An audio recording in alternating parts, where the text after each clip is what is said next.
Hello and welcome to the Cryptocurrency News Channel. We're going to talk about El Salvador and the ongoing protests against Bitcoin as legal tender in El Salvador.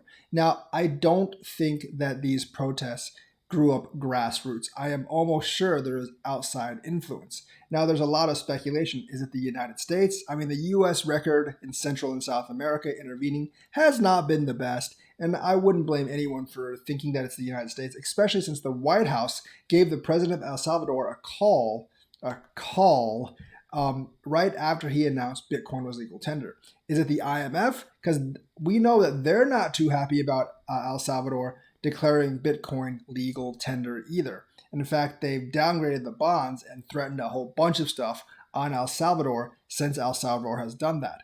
It could be either of those things, and it could be both. However, I personally think because of the nature of the protest and what they were actually shouting, and we'll get to that in a while, that it was due to the banking fat cats. That's right. Most of the protest is powered by the banking fat cats, which includes the burning of the Bitcoin ATM, which, by the way, makes no real sense at all. Some of the signs that they were wielding were saying, "Give back our remittances." Now, that's a dumb sign because you can still have your remittances. You don't even need to use Bitcoin if you don't want to. You can still use whatever currency you were using. El Salvador in this bill is not making other currencies illegal. It's just giving Bitcoin legal tender status as another option. You can still use USD if you want. There's nothing against using the USD as legal tender. You can still do that. You can still transfer remittances through that. You can also do it through Bitcoin if you want to. So realistically, that sign doesn't really make sense at all. What that sign really means is like the bankers want your remittances to go through them so they can charge you exorbitant fees. And Bitcoin as legal tender and using Bitcoin for remittances puts in danger those exorbitant fees that they were collecting. That's what it really means. And I found an interesting video, which I will actually link in the comments, and it's called "Why Are Protesters Burning Down Bitcoin ATMs in El Salvador?"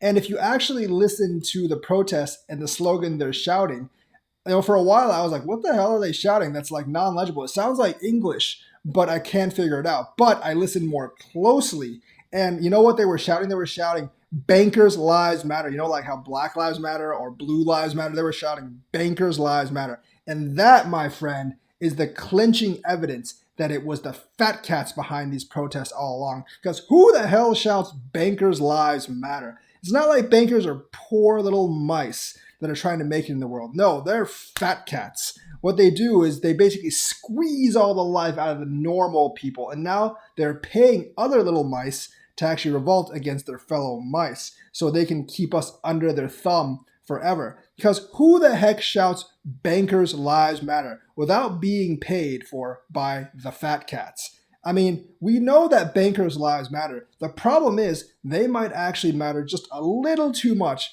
to the extent that other lives may not matter as much because they think they are the only ones that are important. And like I said, like "Bankers' lives matter," like I don't think that slogan would actually win any kind of election or race. I don't think it's a very effective protest slogan either. Either on the Democratic or the Republican side, if you shouted "Bankers' lives matter," you would probably get 0 votes because no one cares about bankers, because we all know that banking fat cats are evil for the most part. They basically squeeze the life out of the common man and out of the common citizen. Basically take all our money, charge as much as we can to basically filter profits into their own pockets. Banking fat cats are some of the fattest fat cats around.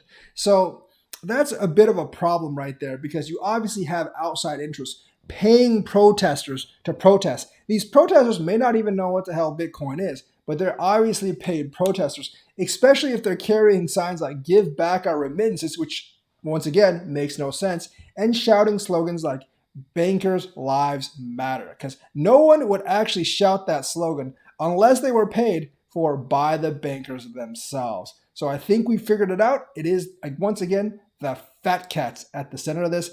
Probably doesn't look like it's the IMF or the United States, although they might be in on it too, but it looks like it is really the banking fat cats. So these aren't real protests. They're definitely being paid for, especially since they're shouting "Bankers' lives matter," because we know you matter.